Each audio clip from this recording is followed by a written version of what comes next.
Hello everyone, welcome back to my channel. आज मी तुम्हाला मऊ लुसलुशीत, टम्म फुगणारी आणि भरपूर पुरण आतमध्ये भरलेली पुरणपोळी कशी बनवायची त्याची रेसिपी दाखवणार आहे। इथे नेदरलँड्समध्ये राहूनही होळीसाठी मस्त गरमागरम पुरणपोळी आणि त्यावर साजूक तुपाची धार असं मिळाल्यामुळे घरचे अगदी खुश होते।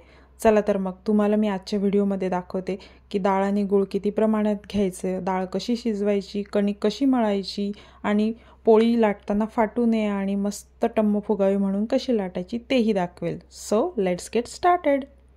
यासाठी मी घेतली 1 वाटी डाळ आणि पाऊण वाटी गूळ। आम्ही कमी गोड खातो म्हणून मी पाऊण वाटी घेतली। तुम्ही 1 वाटी डाळीला 1 वाटी गूळ घेऊ शकता।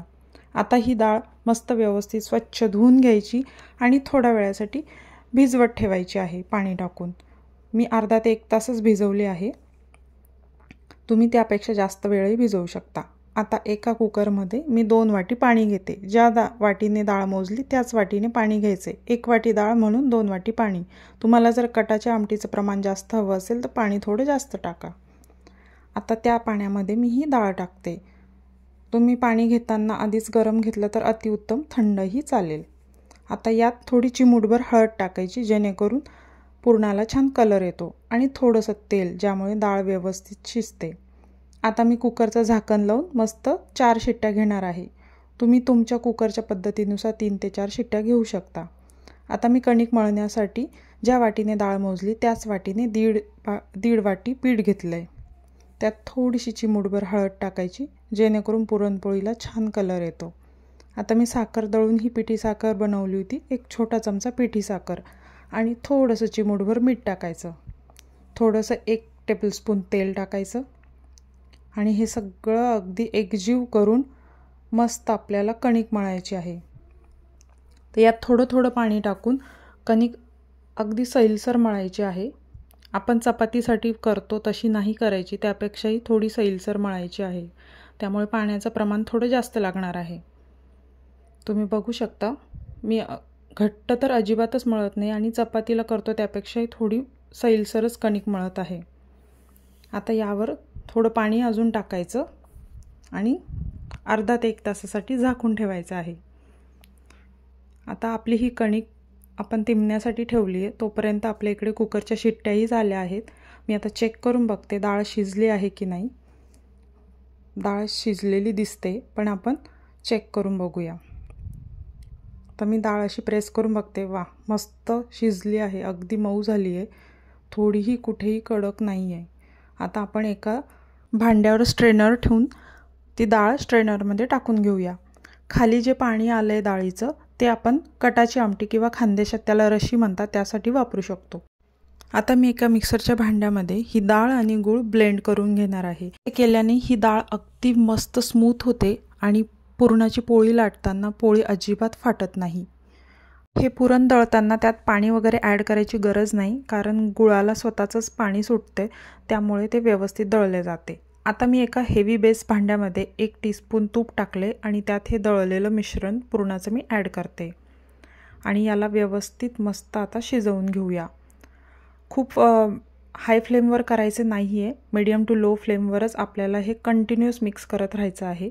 जर तुम्ही थोडं जास्त वेळ त्याला तसंच ठेवलं तर ते खाली चिकटू शकतं आणि पुरण खूप कोरडं होईपर्यंत शिजवू नका, कारण थंड झाल्यानंतर त्याला आपसुकच थोडासा कोरडेपणा येतो। म्हणून थोडंसं ओलसर असतानाच तुम्ही ते बंद करा। बघा असं चमच्याला मी लावून उलटं करते तर ते पडत नाही, म्हणजे आपलं पुरण छान शिजलं आहे। आपली कणिकही तिकडे छान तिंबून झाली आहे।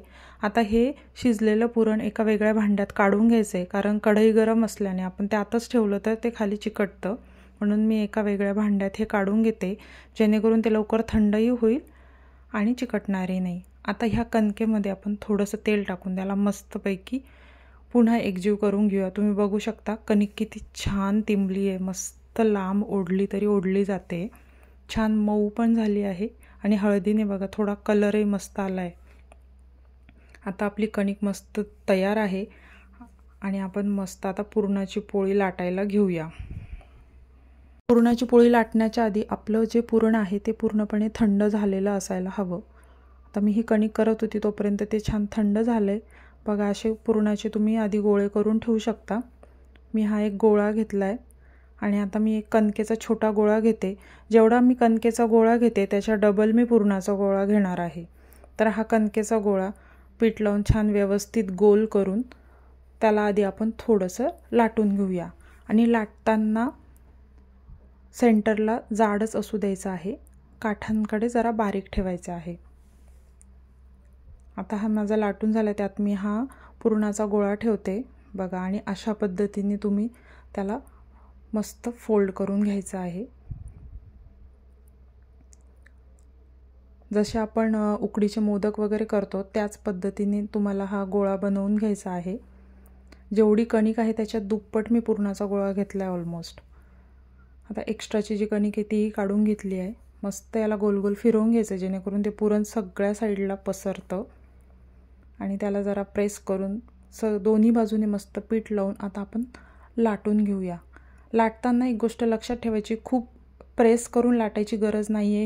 अगदी हलक्या हाताने लाटायचं आहे, तरीही ही चपाती छान पटापट मोठी होते. आणि लाटताना काठांना आधी बारीक करत करत जायचं आहे. सेंटरला खूप प्रेस करून लाटायचं नाही आहे. आता आपली पुरणपोळी मस्त मोठ्या आकाराची झाली आहे. आणि तुम्हाला वरून बघा पुरणही दिसते, म्हणजे किती पातळ मी ही लाटली आहे.